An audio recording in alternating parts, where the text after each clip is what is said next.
말씀을 보겠습니다. 우리 마태복음 12장 38절로 45절입니다.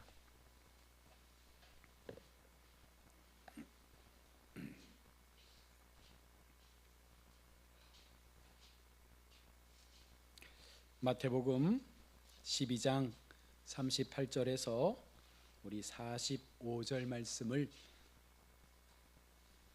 한 절씩 교독하도록 하겠습니다. 신약성경 마태복음 12장 38절로 45절입니다. 교독하겠습니다. 그때의 서기관과 바리새인 중 몇 사람이 말하되 선생님이여 우리에게 표적 보여주시기를 원하나이다.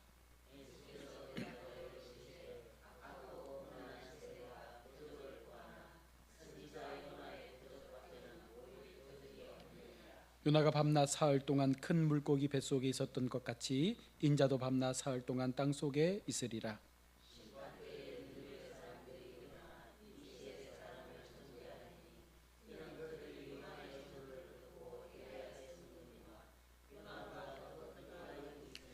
심판때에 남방 여왕이 일어나 이 세대 사람을 정죄하리니 이는 그가 솔로몬의 지혜로운 말을 들으려고 땅끝에서 왔음이거니와 솔로몬보다 더 큰 이가 여기 있느니라.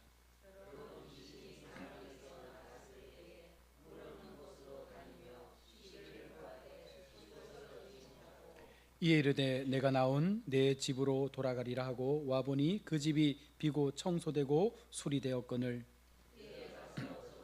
더 큰 귀신 7을 데리고 들어가서 보아하니 그 사람의 낮은 형편이 전보다 더 되었느니라. 이 악한 세대가 또한 이렇게 되리라. 아멘. 할렐루야. 오후 시간 피곤하실 텐데 하나님의 주시는 힘으로 우리가 말씀 가운데 또 한 번 한 걸음 나아갈 수 있기를 축복합니다. 표적 신앙과 말씀 신앙, 우리 제목에서 보는 것처럼 우리가 붙잡고 있는 신앙이 무엇인가에 대해서 한번 고민을 해보아야 합니다. 우리는 눈에 보이는 것을 믿으려고 합니다. 그러나 정말 눈에 보이는 것은 말씀이에요. 여러분, 말씀을 읽을 때에 그 말씀이 우리의 눈 가운데 들려지고 보여지는 것이, 그것을 우리가 어떤 마음으로 받고 믿느냐에 따라서 이것이 기적이 될 수가 있다는 것입니다. 우리가 신앙으로 들어오면서 경험하는 것 중 하나가 바로 믿음에 관한 부분입니다. 그래서 믿음을 정의할 때 여러 가지 많은 이야기를 하지만 박영선 목사님의 말을 빌리면 이렇게 믿음을 정의하고 있습니다. 믿음은 인격과 인격 사이에서만 성립한다. 즉 믿음은 인격이신 하나님과 우리 사이를 맺어주는 것, 하나님에 대한 믿음은 지정의의 조화가 요구되며 그저 열정이나 맹신이 아니다. 믿음은 우리에게 끊임없이 생각하고 고민하고 분별하기를 요구한다. 또한 믿음에서 중요한 것은 바로 사랑임을 강조한다. 즉 예수님을 전인격적으로 닮는 것이야말로 믿음의 본질임을 증명한다. 우리가 하나님을 믿는다라고 말할 때 우리가 늘 들었던 말씀이에요. 이 말씀이 무엇을 의미하냐면, 내가 하나님을 믿는다라고 말할 때 우리는 예수님을 닮아가고자 하는 그 닮음의 신앙 속에 내가 하나님 앞에 세워져야 합니다. 결국 믿음은 하나님과 나와의 관계 속에서 인격적인 신뢰가 형성되어질 때 그 속에 진정한 믿음이 일어나는 거예요. 그러니까 우리가 너무나 허황되게 그저 어떤 기적의 경험을 통해서 하나님을 안다라는 그 알매 신앙이 아니라, 인격이 하나님을 만나서 내 인격 속에서 하나님의 그 신성을 받아들이고 그 관계를 우리가 더 소중하게 여길 수 있는 분명한 그 신뢰가 쌓일 때 여기에 진짜 믿음이 생겨나게 되는 것입니다. 자, 그런데 우리가 놓치는 게 무엇입니까? 바로 눈에 안 보이면 그 믿음도 점차 약해진다는 거예요. 늘 어린아이처럼 손에 쥐어주고 입에 넣어줘야 반응하는 그와 같은 모습이 우리의 신앙이라면 얼마나 이것이 안타까운 일입니까? 너희는 어린아이의 신앙을 버리라 말씀했습니다. 너희는 장성한 신앙으로 나아가라 말씀했습니다. 우리가 10년, 20년 계속해서 하나님을 믿으면서도 내 마음 가운데 먹여주고 입에 넣어주기를 바라는 그 어린아이의 초보적 신앙을 가지고 어떻게 우리가 더 큰 하나님을 바라볼 수 있겠습니까? 우리는 어떤 신앙으로 우리의 믿음을 세워갑니까? 단순한 질문 같지만 많은 성도가 이 질문 앞에 분명하게 대답을 하지 못한다는 것이 문제인 거예요. 나는 어떤 신앙으로 나의 신앙을 세워가고 있는가? 저와 여러분들이 무엇으로 우리의 신앙 세워가기를 바라며 하나님 앞에 이 믿음의 경주를 달려가고 있느냐라는 거예요. 우리도 어쩌면 눈에 보이고 손에 잡혀야지만 믿으려고 하진 않습니까? 내가 기도하는 것들이 계속해서 이루어지고 응답이 나타나야 하나님이 살아계시다라고 여러분 생각하지 않습니까? 눈에 보이지 않고 잠잠하고 응답이 없고 침묵하고 그저 내 삶 가운데 아무것도 보이지 않아도 여전히 우리에게 함께 하시는 하나님이 나와 함께 한다는 그 사실을 여러분 믿으셔야 된다는 거예요. 그 믿음 속에서 우리가 하나님을 찾아낼 때 그 속에 진정한 진주가 우리 가운데 잡히게 되는 것입니다. 우리 성도들이 교회 안에서 혹은 교회 밖에서 신앙이라는 이름을 가지고 생활하게 될 때 여러분 우리의 믿음을 늘 돌아보셔야 되는 거예요. 분명한 확신도 없이 얼렁뚱땅 믿고 그렇게 여러분 내가 하나님 앞에 신앙생활을 한다라고 말하진 않습니까? 여기에 대하여 체험은 좋아하지만 체험의 신앙은 좋아하지만 말씀의 신앙은 별로 내키하지 않는 그런 우리의 모습은 없습니까? 하나님의 말씀을 가까이 하자, 하나님의 말씀을 묵상하자, 하나님의 말씀 앞에 우리의 삶을 날마다 점검하자, 그 말씀대로 살아가려고 하는 그 몸부림치는 애통함이 우리 속에 있기를 날마다 기대하자. 여러분 그렇게 간곡하게 우리 하나님께서 요청하시는데 우리가 왜 말씀 앞에 서기를 두려워합니까? 오늘 본문에서 일부 서기관들과 바리새인들이 예수님에게 표적을 보여달라고 요청합니다. 여러분 8장과 9장과 12장에서 이미 예수님께서 행하신 표적은 넘쳐납니다. 수많은 이적과 수많은 기적을 행하시면서 예수님께서 하나님의 아들이심과 하나님의 거룩한 구원을 선포하기 위해서 이 땅에 오셨음을 예수님은 충분히 증거했습니다. 그럼에도 불구하고 그들은 여전히 표적을 구하고 있는 거예요. 그 많은 표적을 보고 들은 후에도 표적을 구하는 그 인간들의 믿음이 과연 믿음이라 여러분 할 수 있겠습니까? 이 말씀을 오늘 우리에게로 가져와야 되는 거예요. 내가 10년 20년 교회를 다니면서 하나님 앞에 기도 응답도 받고 여러 가지 많은 체험도 했겠지만 여러분 그러나 그 체험이 나의 믿음을 살렸습니까? 눈에 보였던 하나님의 기적이 나의 신앙을 더 강력하게 세웠습니까? 그렇지 못하다는 거예요. 그래서 하나님께서 말씀하는 게 뭐예요? 말씀 속에서 내가 진짜 하나님을 만나기를 원한다는 것입니다. 내 신앙 속에 역사하시는 그 하나님이 말씀으로 내게 살아나서 내 마음을 움직이고 어떠한 형편과 여건 속에서도 나를 붙잡고 계시는 하나님이 말씀으로 오늘도 우리 가운데 나를 주장한다는 그 사실을 우리가 믿을 때 이게 진짜 믿음으로 확산되게 된다는 거예요. 우리는 그저 기도하는 것만으로 하나님 앞에 구하는 것만으로 그것이 내게 응답되는 것만으로 이것을 우리가 얻을 때 그것을 취할 때 믿음의 삶을 살았다 고백하지만 하나님은 체험을 통해서 우리 가운데 믿음을 말씀하는 것이 아닙니다. 너희가 나를 믿느냐라고 물으셨을 때 주님이 말씀하시는 게 뭐예요? 너희 속에 표적을 본 것으로 믿느냐? 아니라는 것입니다. 너희의 마음 가운데 주의 말씀을 통하여 내가 진정으로 너희의 삶을 지키는 하나님이 됨을 너희가 깨닫느냐? 여러분 우리의 영적 깨달음 하나님의 말씀에 대한 깨달음 그 깨달음을 통해서 우리가 하나님을 찾을 때 그 속에 진정한 믿음이 일어나게 되는 것입니다. 웬만한 표적으로 만족하고 믿을 정도로 여러분 수용적이지 못한 우리의 인생의 연약함을 우리가 알지 않습니까? 예수님의 모든 기적은 다 예수님이 메시아이심을 보여주고 있고 예수님을 통해서 천국이 도래하고 있음을 우리 가운데 날마다 말씀하지만 우리는 늘 눈에 보이는 표적에 빠져서 하나님의 진정한 가치를 잃어버리며 살고 있는 것입니다. 서기관들과 바리새인들이 그 많은 표적을 보고 들었다면 그들은 예수님을 메시아로 받아들여야 되는 거예요. 저와 여러분들이 하나님 앞에 지금까지 신앙의 시간들을 믿음 가운데 기도 가운데 살아왔다라면 여러분 어떤 상황 속에서라도 내가 믿고 있는 하나님께서 나의 삶 속에 내가 믿는 그 믿음 속에 역사한다는 사실을 우리가 깨닫고 주님 앞에 나의 신앙을 세워가야 하는 것입니다. 그래서 우리는 흔들리면 안 되는 거예요. 말씀 앞에 흔들리면 안 되는 거예요.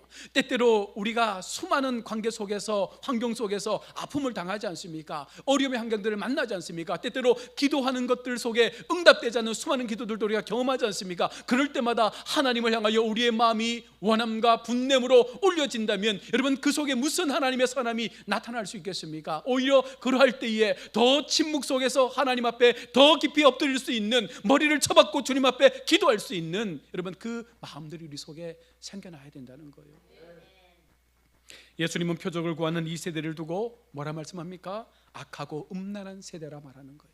예수님의 표적만을 구하는 사람들을 음란한 세대를 살고 있다라고 말씀하고 있습니다. 그러면서 더러운 귀신이 나갔다가 더 악한 귀신 7을 데리고 들어왔다라고 말씀하면서 그 사람의 나중 형편이 전보다 더욱더 심하게 되었음을 말씀하면서 그들을 악한 세대로 그렇게 몰아붙이고 있는 거예요.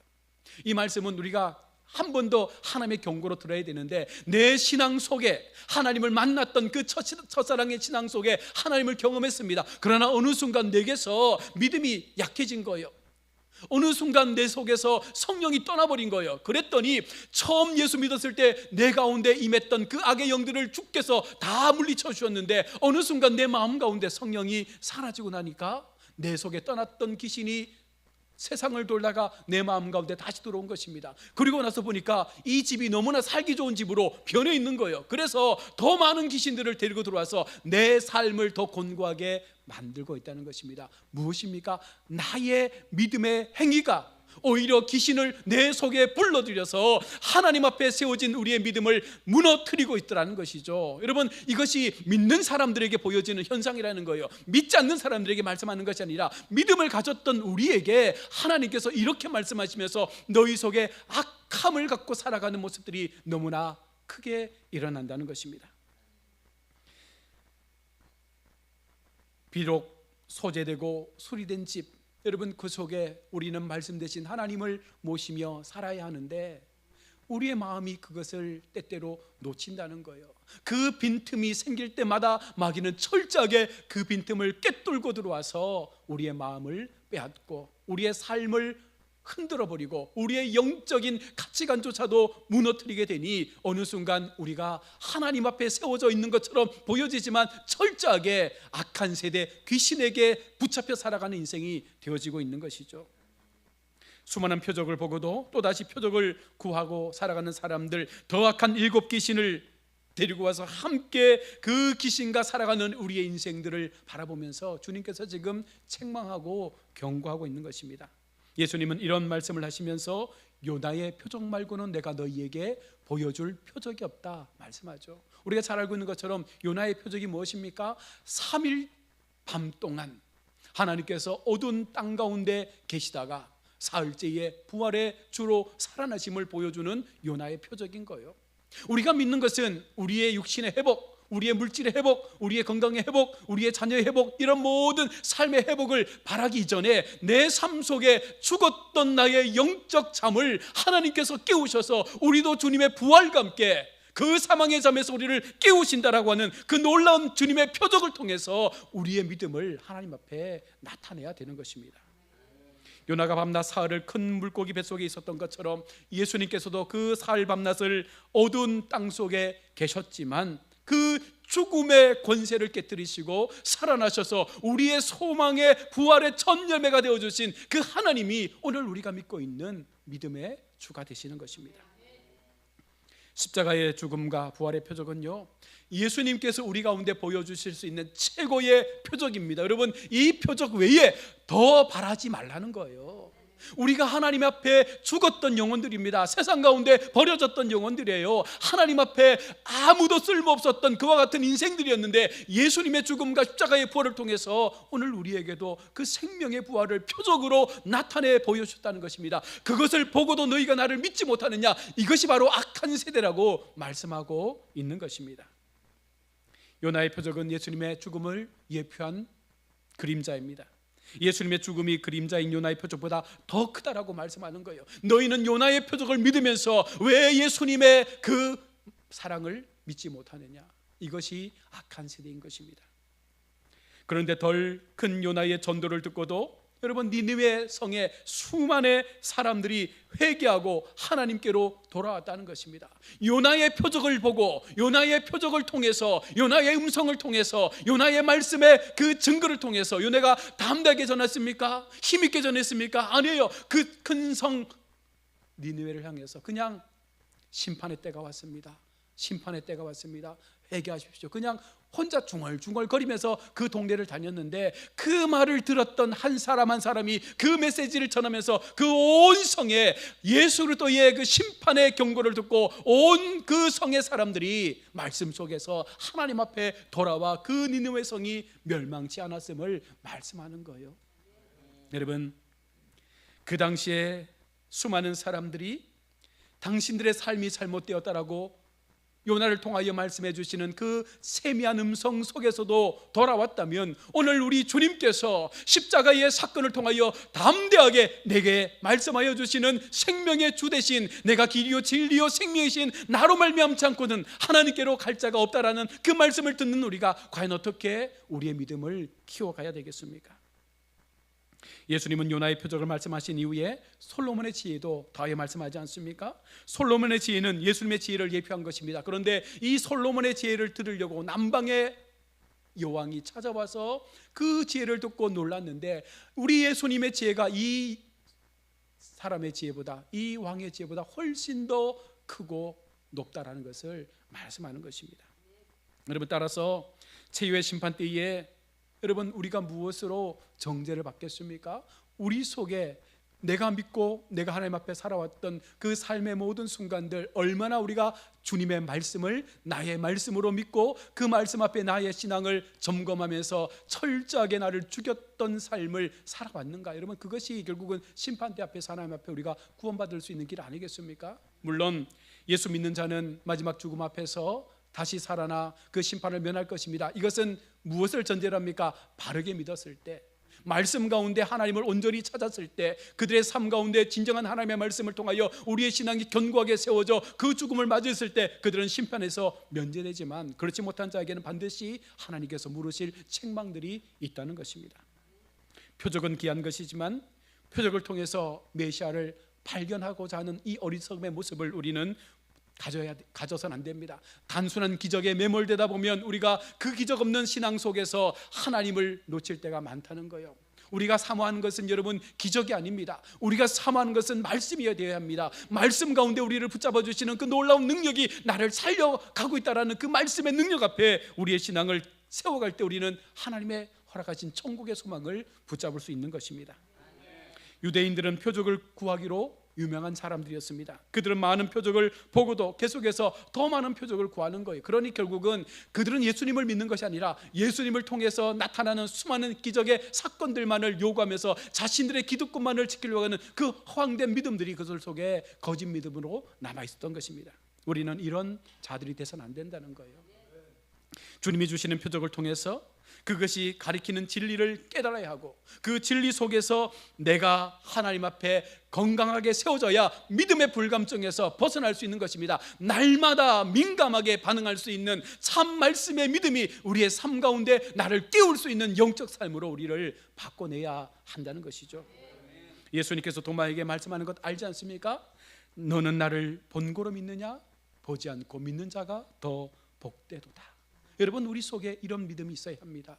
오랜 시간의 이 신앙의 경륜을 통해서 우리가 쌓아갈 믿음이 무엇입니까? 보지 않지만, 증거되지 않지만, 나타나지 않지만, 때때로 나의 기도 가운데 응답하지 않지만, 여전히 하나님은 침묵하고 계시지만 그럼에도 그 하나님이 내 하나님이 될 수 있다라는 그 마음, 여전히 나의 삶 가운데 우리 하나님께서 내 삶을 그의 오른손으로 붙잡고 있다라고 하는 그 간절한 믿음의 고백이 내 삶 가운데 확신으로 고백되어질 때 하나님은 그를 통하여 하나님의 거룩한 역사를 보여주신다는 것이죠. 우리가 종료주일을 보내고 고난주간을 보낼 때에 우리 마음 가운데 분명한 한 가지의 확신이 있었으면 좋겠습니다. 진짜 우리가 이 주간 하나님 앞에 모든 것들을 다 내려놓고 정말 하나님 앞에 집중하고 하나님 앞에 마음을 쏟고 내가 전심으로 기도하며 바라고 소원하는 그 모든 것들보다도 먼저 하나님 앞에 내 신앙의 양심, 내 신앙의 그 믿음의 가치, 본질적인 하나님을 향한 내 믿음의 온전한 고백을 하나님 앞에 전심으로 올려드려서 정말 매 새벽 시간 속에 내게 말씀하여 주시는 그 하나님의 한마디의 말씀들이 나를 깨고 나를 찌르고 나를 변화시켜서 다시 한번 하나님 앞에 내가 죄인임을 고백할 수 있는 그런 은혜가 있어지기를 원합니다. 영적 회개, 영적 나의 깨달음, 나의 삶을 향하여 찌르는 주님의 그 가시 같은 말씀이 내 삶 가운데 이 새벽을 통하여 여러분 7일간 나타난다면 분명 하나님은 우리 가운데 놀라운 기적의 은혜를 보여주실 것입니다. 그것이 어떤 것인지 저는 알지 못하죠. 그러나 하나님은 아마 우리를 위하여 준비하실 거예요. 반드시 하나님께서 우리에게 가장 필요한 기적들로, 은혜들로 그 모든 시간 속에 함께하여 주실 것을 저는 믿습니다. 여러분, 그 믿음으로 이번 고난주간을 보냅시다. 그리고 부활의 주님을 함께 주일 새벽 찬양합시다. 놀랍고 크신 하나님, 나의 생명의 주가 되신 하나님, 나를 위하여 죽으신 십자가의 하나님, 내가 주님을 바라보겠습니다. 나를 힘있게 하시고 나를 강건하게 하시고 더 이상 내가 세상 가운데 머물러 있으면서 내 속에 수많은 귀신들을 담고 사는 인생이 아니라 오직 하나님을 바라보는 참 믿음의 삶을 통해서 성령으로 살아나는, 말씀으로 살아나는 기도의 깊은 영성 가운데 하나님의 음성을 듣고 그 믿음의 길을 걸어갈 수 있는 우리 모든 성도들 다 되시기를 주의 이름으로 축원합니다. 아멘. 기도하겠습니다. 하나님 감사합니다. 오늘도 우리가 주님의 말씀을 듣습니다. 수많은 사람들은 표적을 구하지만 참 믿음의 사람들은 표적이 아니라 예수님 그 자체만으로 우리는 만족하며 주님의 길을 따르는 줄로 믿습니다. 이번 고난주간 우리가 마음을 다해서 하나님 앞에 기도의 제단을 쌓고 기도의 자리에서 하나님 앞에 울고 부르짖으며 기도할 때에 놀라운 하나님의 임재와 놀라운 성령의 기름 부으심의 기적을 경험케 하여 주옵소서. 하나님을 만날 수 있는, 하나님의 음성을 들을 수 있는 말씀의 역사 가운데 우리의 삶을 새롭게 변화시켜 가시는 그 하나님의 크신 사랑을 경험할 수 있는 귀한 새벽 아버지 특별 새벽 기도회가 되게 하시고, 또한 부활의 새 아침에 우리 온 성도들이 기쁨으로 생명의 빛 대신 하나님을 찬양할 수 있는 귀한 시간들 삼아 주옵소서. 이 고난주간 한 주간 더욱더 우리가 철저하게 우리가 믿음의 금식을 하며 하나님 앞에 죄의 자리를 멀리하고자 하는 믿음의 결단을 통하여 철저하게 우리 자신을 하나님의 말씀 앞에 복종시킬 수 있는 은혜가 있게 하여 주옵소서. 감사드리며 거룩하신 예수님의 이름으로 기도드립니다. 아멘. 찬송 369장